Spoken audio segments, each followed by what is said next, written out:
classes, activities with their kids and the parent, mother of their children. We are partnering them with job training organizations. And before you know it, in a state that has a 60+% recidivism rate, for our program now 4 years running, we have a 3% recidivism rate. But more importantly,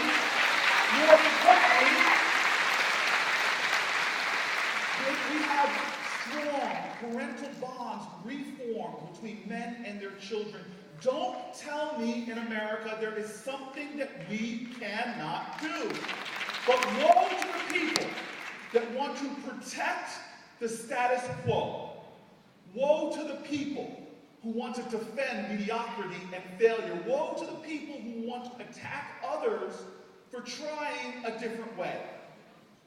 I don't condemn anyone. There's a great African parable about a man on a riverbank who sees a baby in the river and jumps into the water and saves the baby, brings it to the shore, but turns around and sees another baby in the water. He jumps into the water and saves a baby. Again, comes back, 2 babies. He's proud. He turns around and yet another baby in the water. He keeps going, more babies. He's tired. He's exhausted. He sees another man on the river walking along, and he says, help, help, get in the river, save this child. Nobody moves.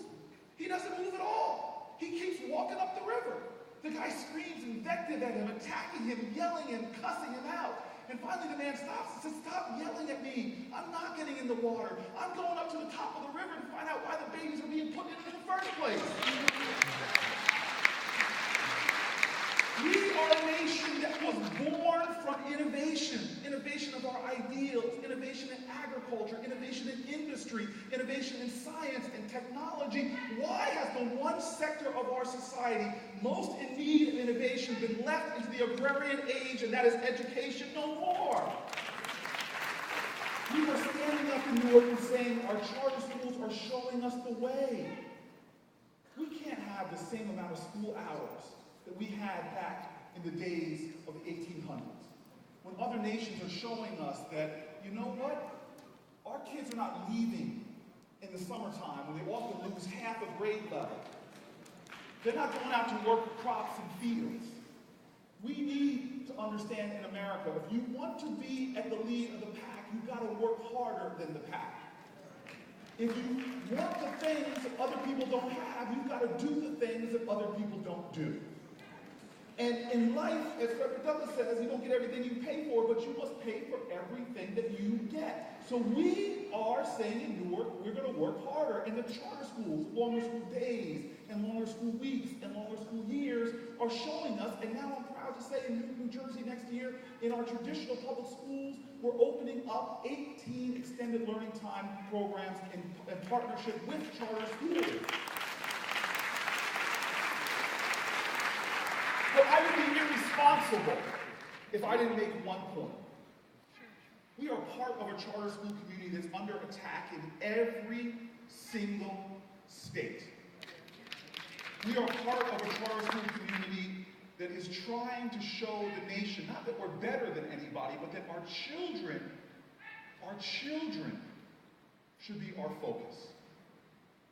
That we should not have the vilification of children in charter schools. We should focus on the education, as my friend said, of the kids that are left on the waiting lists. But let me tell you this right now. If we become a sclerotic movement, if we become an establishment that begins to protect charter schools just because they are a charter school, then we have failed as a movement. Our charter school must be a school of accountability. Our charter school must be a school of excellence. We cannot protect mediocrity or failure within the charter movement. I'm a big believer. I'm loyal not to types of school. I don't care how a school came into existence. I distinguish schools in 2 ways. And it's a very technical term I learned in graduate school and education. I distinguish between schools of excellence, and this is the technical term now, and I distinguish between schools that suck. Now, I'm sorry, it's as simple as that. And if that school happens to be a charter school, then we need to do the right thing. The school is either going to improve, or it should move aside and let someone else do the job.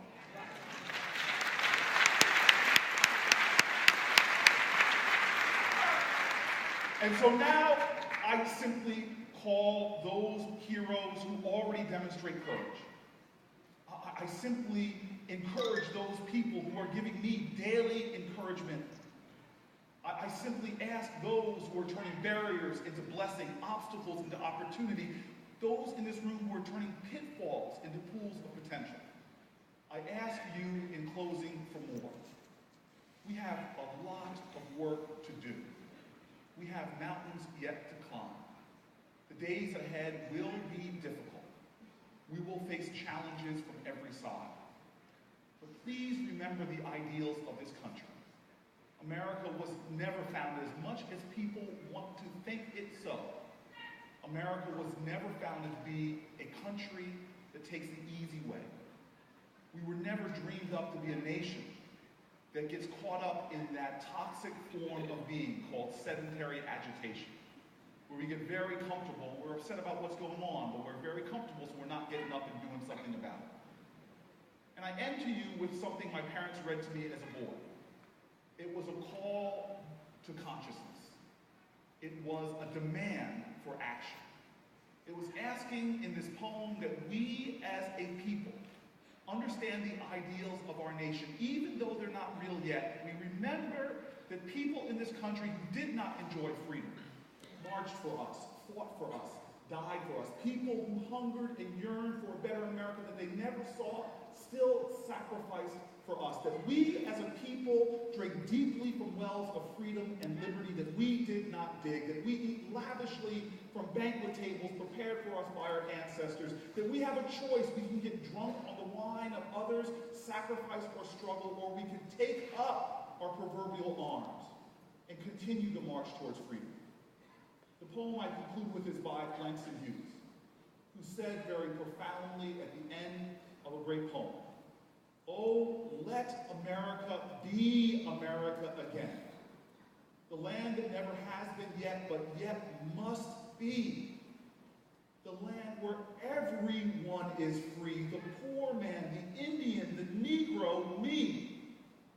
Who made America? Whose sweat and blood, whose faith and pain, whose hand at the foundry, whose plow in the rain, must make our mighty dream live again. Oh yes, I say it plain.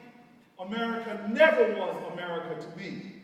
But I swear this oath, America will be." My brothers and sisters in the movement for freedom, in the cause of America, I call you to continue your courage, to persist in your faith, to be fearless in your love, to stand tall and to stand strong. And if we do this and do it together, we as a people, we as a nation, all children, black, white, poor, and rich, we all as a country will indeed find a way to the roof. Thank you.